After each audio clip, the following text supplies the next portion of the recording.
Arizona Territory, 1878. The telegram crinkled in Samuel Dalton's calloused hand as he stood on the dusty platform of Copper Ridge, watching the afternoon train disappear into the shimmering heat. 26 years old, lean and sun-bronzed from years working cattle under the relentless Arizona sun, Samuel embodied everything people expected of a cowboy: confident posture, gray eyes that seemed to see everything, wearing a worn Stetson pulled low against the glare. His clean-shaven jaw was set tight as he reread the words that demanded his immediate return to Texas. "Your father dying, come home now, family ranch in jeopardy, your brothers need you." Samuel crumpled the telegram and shoved it deep into his vest pocket. The words meant nothing to him, and that was exactly how he preferred it.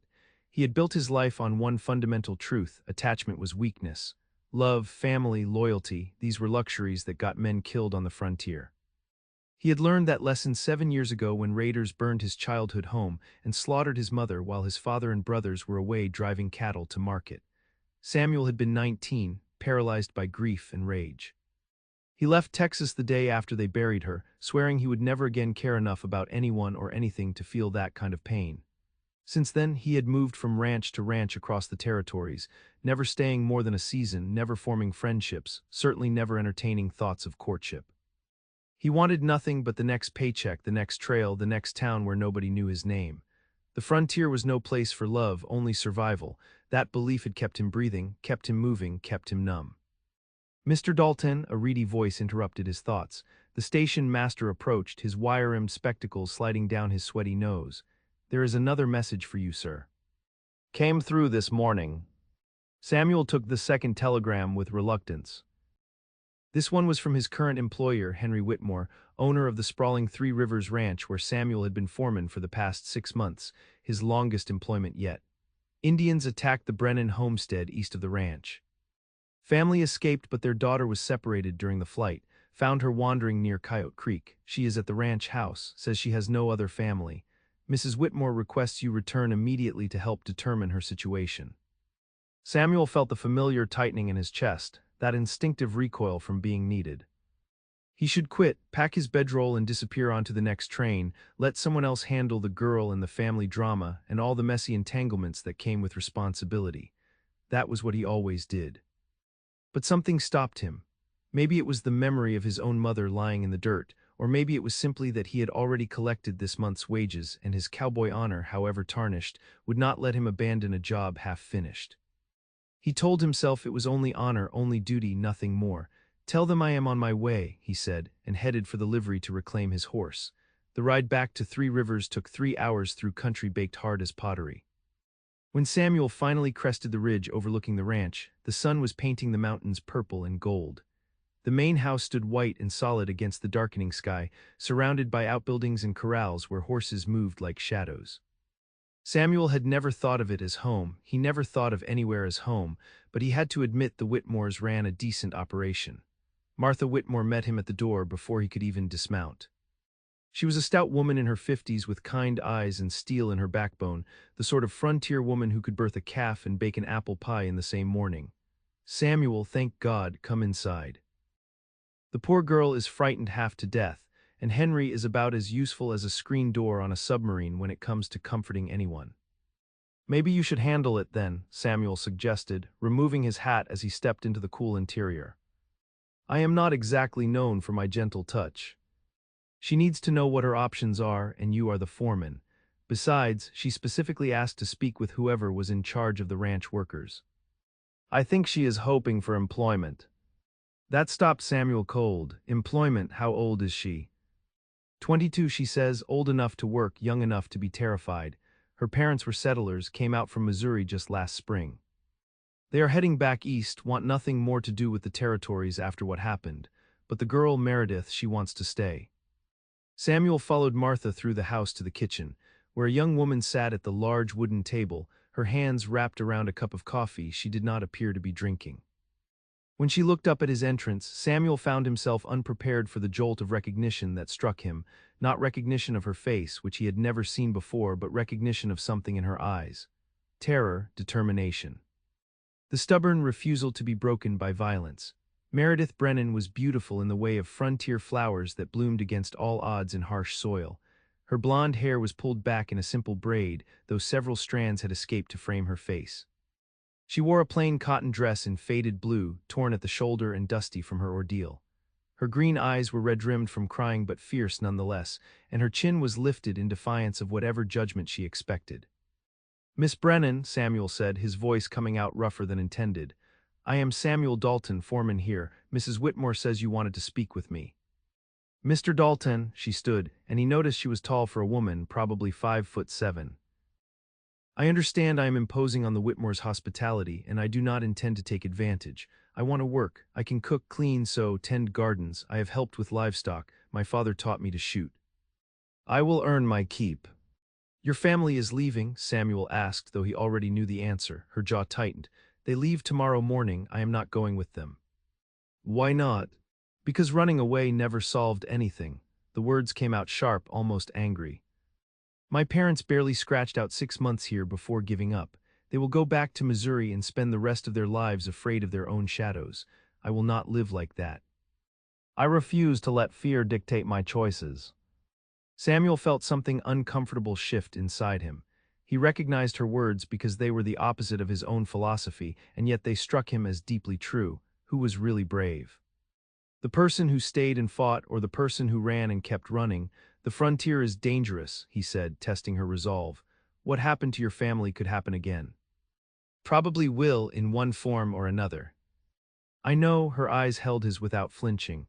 "But everywhere is dangerous, Mr. Dalton. People die in cities too. At least here I can see trouble coming." Martha made a small approving sound. Henry Whitmore had entered during the exchange, a bearish man with a gray beard and a limp from an old riding accident. He studied Meredith with shrewd eyes. "Girl has spine," he said. "We could use help around here. Martha has been after me for months to hire household staff. Three Rivers is growing. We have got 15 cowboys now, plus seasonal hands during drives. That is a lot of cooking and laundry." "Where would she stay?" Samuel asked, trying to find practical objections to cover his instinctive unease at the situation. "The old foreman's cabin," Martha said immediately. "It has been empty since you insisted on sleeping in the bunkhouse with the men, Samuel. It is small but solid, and close enough to the main house for safety." Samuel realized he was being outmaneuvered. More concerning, he realized he did not actually want to object. Meredith Brennan stood there looking at him with those fierce green eyes, and despite every rule he had built his life around, he wanted her to stay. That terrified him. "Fine," he said abruptly, "but she follows orders and stays clear of trouble. This is a working ranch, not a charity house. If she cannot keep up, she leaves." Meredith's shoulders straightened. "You will have no complaints from me, Mr. Dalton, thank you." He left before anyone could say more, escaping to the bunkhouse where the familiar smell of leather and tobacco provided comfort. Several of the hands were playing cards in the lamplight, and they greeted him with easy camaraderie that Samuel never quite returned. He climbed into his bunk and lay staring at the rough ceiling beams, wondering what he had just agreed to. A girl who refused to run, a girl who chose to stay and fight, a girl who somehow, in 5 minutes of conversation, had managed to crack the armor he had spent 7 years forging. The next morning arrived with the cool clarity of desert dawn.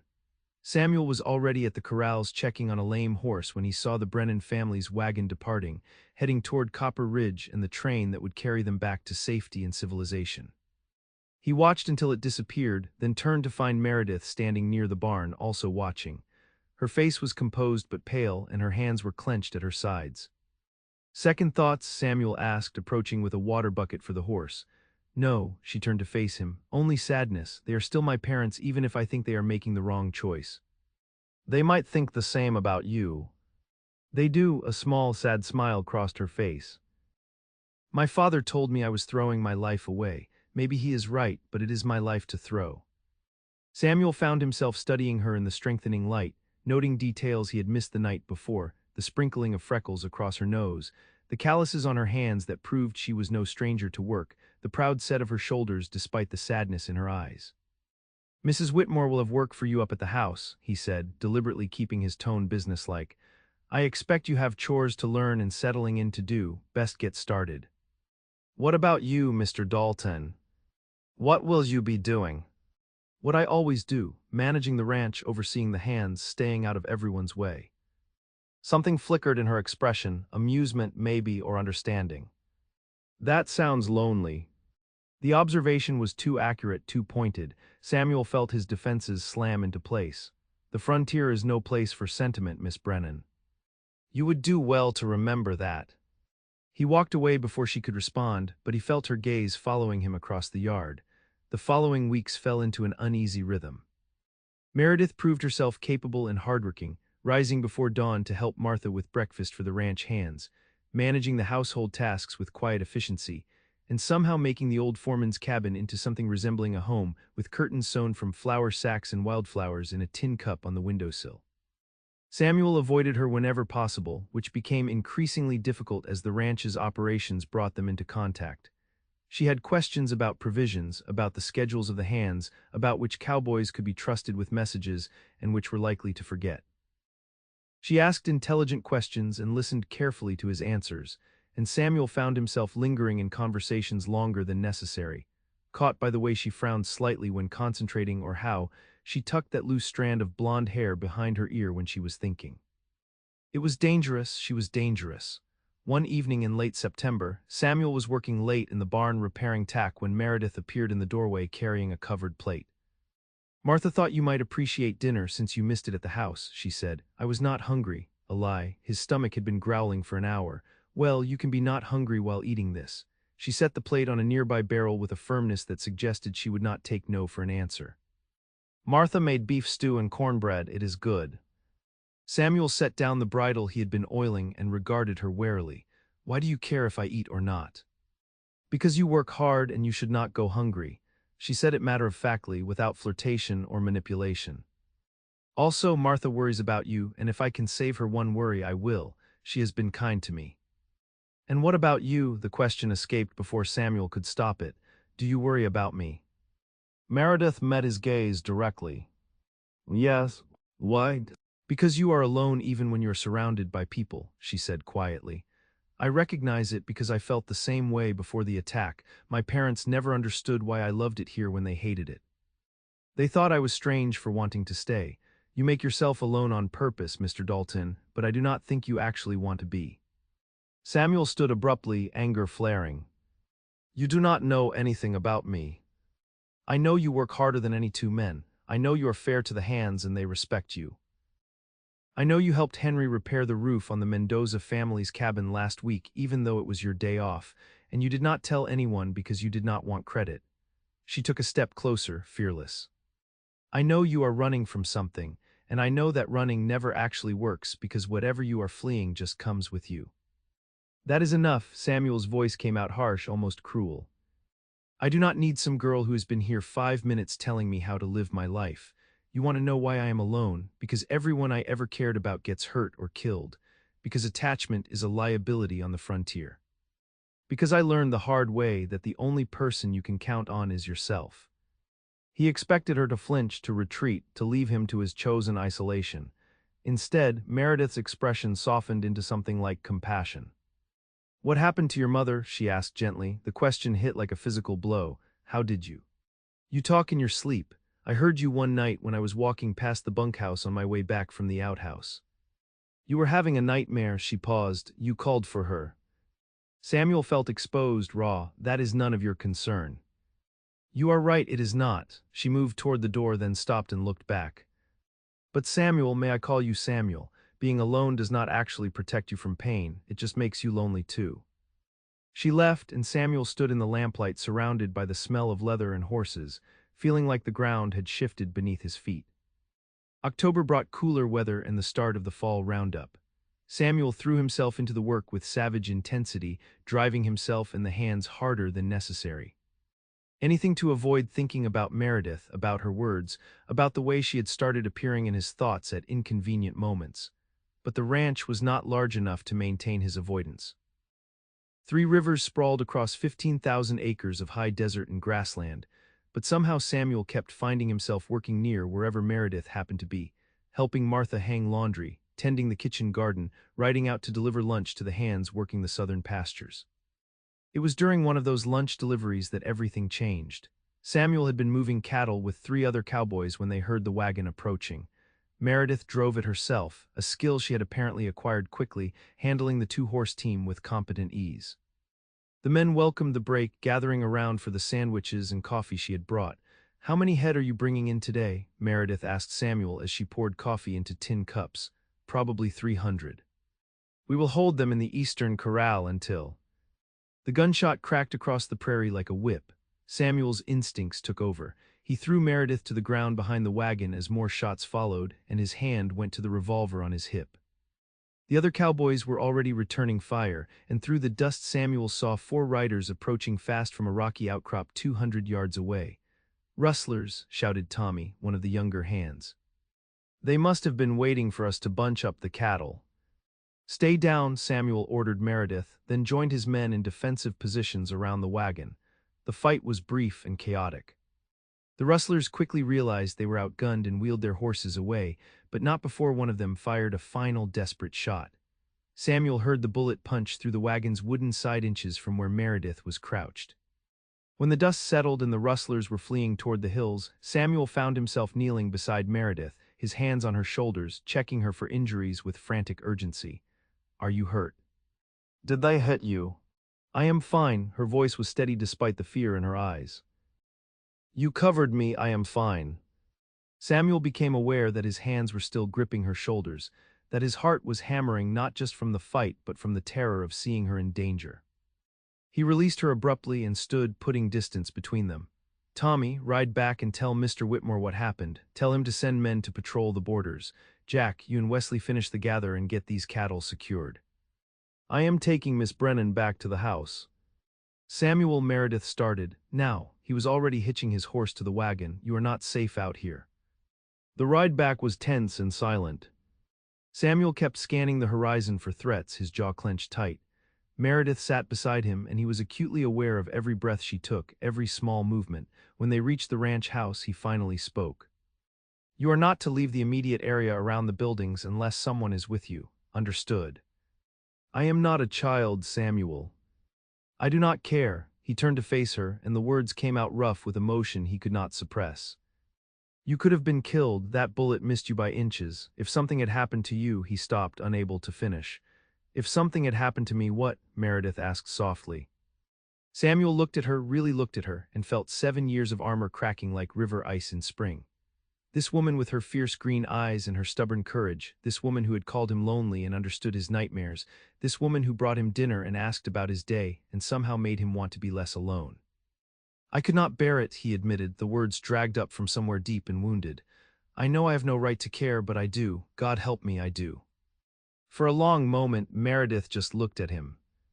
Then she reached out and took his hand, her fingers warm and calloused from work. "Maybe caring is not weakness," she said. "Maybe it is the only thing that makes survival worth the effort." Samuel wanted to argue, to retreat back into his comfortable isolation. But standing there with her hand in his, he could not remember why loneliness had ever seemed like safety. The attack on the ranch brought changes. Henry Whitmore hired additional men to patrol the property and established new security protocols. Samuel found himself spending more time near the main house, coordinating guards and checking fences, and if that meant he saw more of Meredith, he told himself it was only coincidence. She seemed to see right through him. "You are always around now," she observed one afternoon as she helped him inventory supplies in the storehouse. "Mr. Whitmore could assign this work to anyone." "I am the foreman. It is my job." She made a note on her paper, not looking at him. "And is protecting me part of your job too?" "Protecting everyone on this ranch is part of my job. But especially me." Samuel set down the sack of flour he had been counting. "What do you want me to say, Meredith?" "The truth." She finally looked up, and her eyes were gentle but unyielding. "You care about me, you admitted it, but you are still fighting it, still trying to convince yourself that staying alone is somehow noble." "Why?" "Because I cannot." He stopped, frustrated. "Because people I love die. My mother died, and it nearly destroyed me. I swore I would never feel that way again." "So you choose not to feel anything at all?" "Yes." "That is not strength, Samuel. That is cowardice." The word stung because it was true. Samuel had spent 7 years thinking of himself as pragmatic, self-sufficient, worldly wise, but Meredith was right, he was just afraid. "What if I cannot change?" he asked quietly. What if I am too broken? Meredith set down her inventory list and crossed the small space between them. She reached up and touched his face, her palm warm against his cheek. You are not broken. You are hurt, those are different things, she smiled slightly. Besides, I am not exactly undamaged goods myself. We are both frontier survivors, Samuel. Maybe that means we understand each other better than anyone else could. Samuel turned his head and kissed her palm, a gesture of surrender. I am afraid, he admitted. I know, so am I. Her hand slid down to rest over his heart. But I am more afraid of living my whole life and never knowing what this could be. He kissed her then, pulling her close as 7 years of loneliness and fear finally crumbled away. She tasted like coffee and cornbread, like home and hope, and Samuel thought maybe she was right. Maybe caring was not weakness. Maybe it was the bravest thing he had ever done. The kiss deepened, became urgent, and Samuel forced himself to pull back while he still could. This changes things, he said, his voice rough. Yes, Meredith's eyes were bright, her cheeks flushed. It does. I am still your employer. You work here, people will talk. Let them talk, she straightened his collar with tender possessiveness. Unless you are ashamed of me. Never, the word came out fierce, but I do not want to damage your reputation. This is a small community, and you are alone here with no family to protect you.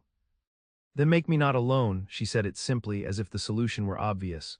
Court me properly, make your intentions clear. Be with me, Samuel, instead of hiding from the possibility of happiness. It sounded terrifyingly simple. It sounded like everything he wanted and nothing he deserved. I have to tell you something first, he said. About Texas, about my family. I received a telegram before you arrived. My father is dying and there is some kind of trouble with the ranch. They need me to come home. I ignored it. I have been ignoring messages for weeks now. Meredith listened without judgment as the story spilled out: his mother's death, his flight from Texas, his years of wandering, his refusal to reconcile with his father and brothers. You should go, she said when he finished. What? You should go to Texas. Your father is dying, Samuel. Whatever passed between you, whatever pain you're carrying, this is your chance to make peace before it is too late. I do not want peace with him. He was not there. He did not protect her. He lost his wife, you lost your mother. You are both victims of the same violence. She took his hands, and if you do not go, you will regret it forever. That regret will poison you worse than any anger. Samuel wanted to argue, but he knew she was right. More than that, he knew her wisdom came from her own hard-won experience of loss and choosing courage over fear. Come with me, he said impulsively.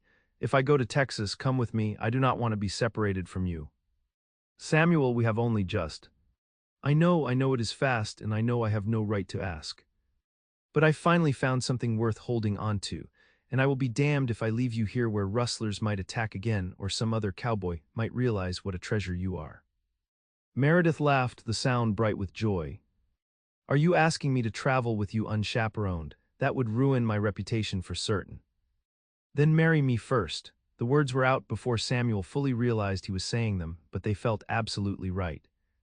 Marry me, Meredith. Come to Texas as my wife. Help me face my past so we can build our future. Her eyes widened. Samuel Dalton, that is possibly the worst proposal in the history of the Western Territories. Probably, he pulled her close again, suddenly grinning. But is it working? That depends. Do you love me? Yes, no hesitation, no fear, just truth. I love you. I think I started loving you the moment you looked at me with those fierce eyes and refused to run away. You are brave and strong and stubborn, and you make me want to be better than I have been. You make me want to stop running. Tears shimmered in Meredith's eyes, but she was smiling. I love you too. You are grumpy and guarded and you try so hard to be alone, but underneath all that armor you are kind and good. You make me feel safe, Samuel. You make me feel like I found home in a person instead of a place. So is that a yes? Yes, she kissed him soft and sweet. Yes, I will marry you. Yes, I will go to Texas with you. Yes to all of it. They were married 3 days later in the Whitmore's parlor, with Martha crying happy tears and Henry looking relieved that his foreman was finally showing some attachment to something other than cattle and solitude. The ceremony was simple, presided over by the circuit preacher who happened to be passing through Copper Ridge, and when Samuel slipped a simple gold band on Meredith's finger, he felt like he was finally coming back to life after 7 years of being half dead. The telegram he sent to Texas that afternoon was brief, arriving in 2 weeks, bringing my wife, Samuel. The journey took 10 days by train and stagecoach, crossing from Arizona territory through New Mexico and into the vast sprawl of Texas. Samuel grew more tense as they traveled, his old ghosts rising up to meet him. But Meredith was beside him, her hand in his, her presence a constant reminder that he was not the same frightened, angry boy who had fled all those years ago. The Dalton Ranch was located in the hill country west of San Antonio, a sprawling operation that made Three Rivers look small by comparison. As their hired wagon crested the final rise, Samuel saw the main house, still standing, still white but older somehow, weathered by time and grief. His brother Michael met them in the yard. 2 years older than Samuel, Michael had the same gray eyes and lean build, though his face was more lined, his expression more serious. "Sam," Michael's voice was cautious. "We did not know if you would actually come." "I almost did not," Samuel helped Meredith down from the wagon. "This is my wife Meredith. Meredith, this is my brother Michael." Michael's eyebrows rose, but he recovered quickly and offered a respectful nod. "Welcome to the family, Mrs. Dalton. I am sorry it is under such difficult circumstances." "How is he?" Samuel asked, meaning their father. "Fading, the doctor says days, maybe a week." Michael's gaze flickered to Samuel's face. "He wants to see you, he has been asking."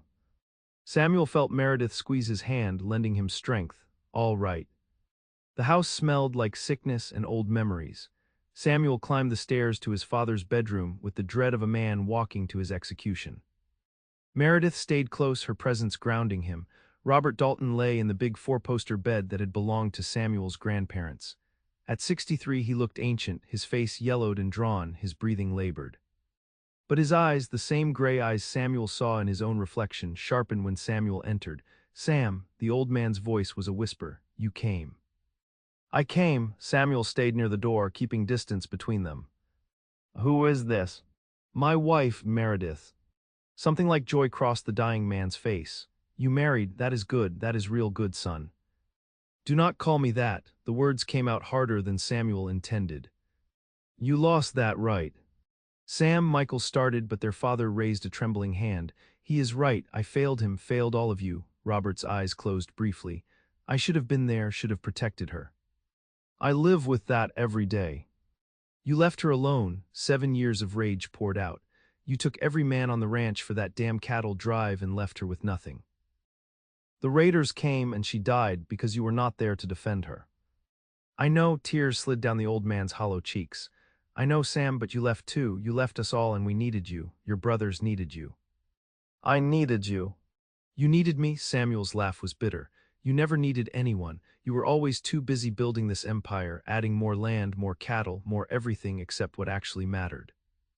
"You are right." Robert opened his eyes again, and the pain in them was almost unbearable. "I was a fool. I thought providing was the same as protecting. I thought success meant security. I was wrong and your mother paid the price. But Sam, I am begging you, do not make my mistake.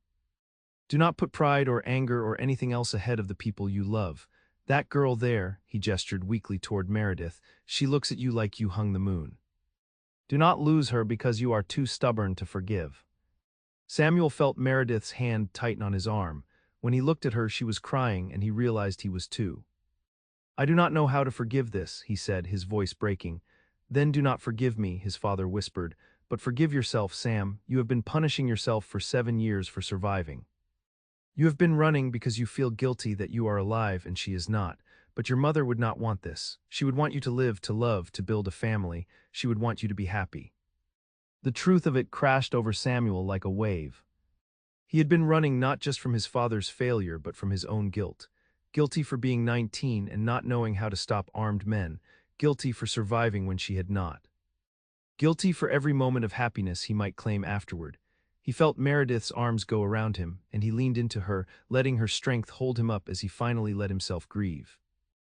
Not the angry, bitter grief of a boy, but the deep, awful sorrow of a man finally admitting his loss. "I miss her," he choked out. "I miss her so much." "I know, son." Robert's hand reached out, trembling, and after a moment Samuel took it. "I know." They stayed in Texas for 2 weeks. Robert Dalton died on the 4th day after they arrived, and Samuel discovered that beneath all his anger was genuine sorrow for the relationship they had never managed to repair. But the old man's final words had freed something in Samuel, and he mourned not with rage but with the clean grief of acceptance. The will reading brought another shock. Robert had left the ranch to be divided equally among his three sons, with one provision. Samuel's share came with a request that he return and help manage the operation for at least 5 years to ensure stability. Samuel found Michael and their youngest brother, James, in the ranch office the night after the funeral. "I cannot stay," Samuel said without preamble. "I have a life in Arizona and I am not abandoning Meredith to live here." "We are not asking you to abandon anyone," Michael said. "Bring her live here. Help us rebuild what Dad let slip while he was dying. Then after 5 years, do whatever you want. Stay or go, but at least give us a chance to be brothers again." Samuel looked at James, who was only 23 and looked overwhelmed by the prospect of managing a ranch this size. "What do you think?" "I think I do not want to lose you again," James said simply. "You are my brother, Sam. I barely know you, but I want to. Is that selfish?" The question hit hard. Samuel thought of Meredith, of her courage in choosing to stay in Arizona when her family fled, of her insistence that running away solved nothing, of her belief that he was not broken, only hurt. "Let me talk to my wife," he said. He found Meredith in the garden where his mother had once grown roses. She was standing among the overgrown bushes, touching the faded blooms with gentle fingers. "Your mother planted these?" she asked when Samuel approached. "Yes, yellow roses were her favorite." He stood beside her, taking in the neglected beauty. "She used to say that anything that could bloom in Texas heat was tougher than it looked." "She sounds like she was wise." "She was." Samuel took Meredith's hand. "My brothers want me to stay 5 years to help rebuild the ranch. Then we could go anywhere we want, back to Arizona, or somewhere new, or even stay here if we chose." "What do you want?" Meredith asked. "I want to be with you. Everything else is negotiable." She smiled at that. "You know what I think. I think this is where you belong. I think those are your brothers in there and this is your home, and all the running you did was just trying to escape that truth." "I thought you were my home," Samuel said. "You told me I made you feel like you found home in a person instead of a place." "You did, you do." She turned to face him fully. "But Samuel, home can be both. Home can be a person and a place and a family and a purpose. We can build all of that here together. Your mother's roses are not dead, they just need tending. Maybe this ranch is the same." Samuel pulled her close, marveling at how this woman had walked into his life only months ago and somehow become essential as breathing. "You are sure? I know you loved Arizona." "I loved having a choice about my life," Meredith corrected, "and I am choosing this. I am choosing you and your brothers in this place that needs us. Besides," her smile turned mischievous, "someone has to teach you how to tend roses." "I love you." Samuel kissed her forehead, her cheeks, her lips. "I love you and I do not know what I did to deserve you." "You chose me over your fear," Meredith said. "You chose to stop running. That is all I ever needed." They stayed in Texas. The first year was hard, full of long hours rebuilding neglected infrastructure and repairing relationships with ranch hands who had nearly given up on the operation. But Samuel found that the work was different when it came from choice rather than duty, from love rather than obligation. Meredith transformed the ranch house, clearing out years of bachelor dust and bringing light and life back into rooms that had been shadowed by grief. She cultivated the rose garden until it bloomed as brilliantly as it had in his mother's day. She befriended the neighboring ranch families and became known for her kindness and her fierce loyalty to her new home. More surprisingly, Samuel found himself becoming friends with his brothers. He and Michael developed an easy partnership, dividing the ranch management between them with mutual respect. James followed Samuel around like a devoted puppy, soaking up everything he could teach about cattle and horses and frontier survival. The wounds of 7 years began to heal. When Meredith told him she was pregnant 18 months after they had arrived in Texas, Samuel felt terror and joy in equal measure. But he had learned by then that fear was not a reason to refuse happiness. He had learned that love was worth the risk, that connection was worth the pain, that staying was braver than running. Their daughter was born on a spring morning when the yellow roses were in full bloom.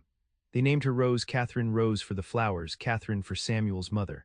When Samuel held his daughter for the first time and saw Meredith's exhausted, radiant smile, he understood finally and completely what his father had tried to tell him.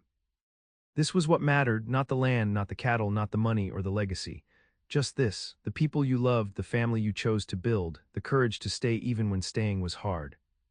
A son followed 2 years later, whom they named Henry Michael after Henry Whitmore and Samuel's brother. The ranch prospered under the brothers' joint management. Michael married a schoolteacher from San Antonio. James brought home a spirited red-headed girl he had met at a barn dance.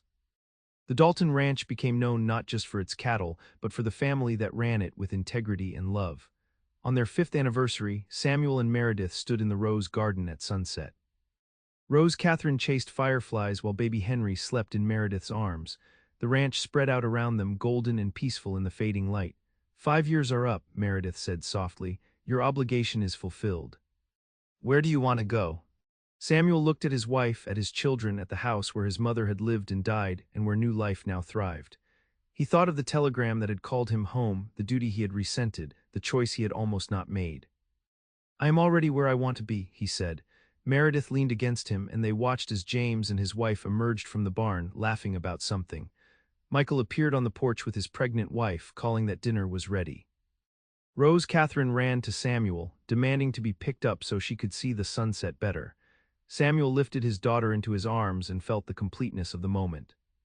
He had spent 7 years believing the frontier was no place for love, that attachment was weakness, that survival meant staying alone. Meredith had taught him that the opposite was true. Love was what made survival worthwhile. Family was what made a person strong. Home was not a prison but a gift. When duty had called, he had chosen love over everything else. In doing so, he had found not just happiness but himself. The cowboy who had run from every attachment, who had built walls to keep out pain, who had chosen loneliness over risk, that man was gone. In his place was someone better. A husband, a father, a brother, a man who had learned that the bravest thing he could ever do was stay. The sun dipped below the horizon, painting the sky in shades of rose and gold. Samuel kissed his daughter's forehead, smiled at his wife, and felt gratitude for every choice that had led him here. The frontier was still hard, still dangerous, still unforgiving. But with Meredith beside him and his family around him, Samuel had learned that even the harshest landscape could bloom with love if you were brave enough to tend it. They walked together toward the house, toward the warmth and noise and beautiful chaos of family dinner. Behind them, the yellow roses swayed in the evening breeze, blooming bright and tough as Texas hope, bearing witness to Cowboy who had finally found his way home.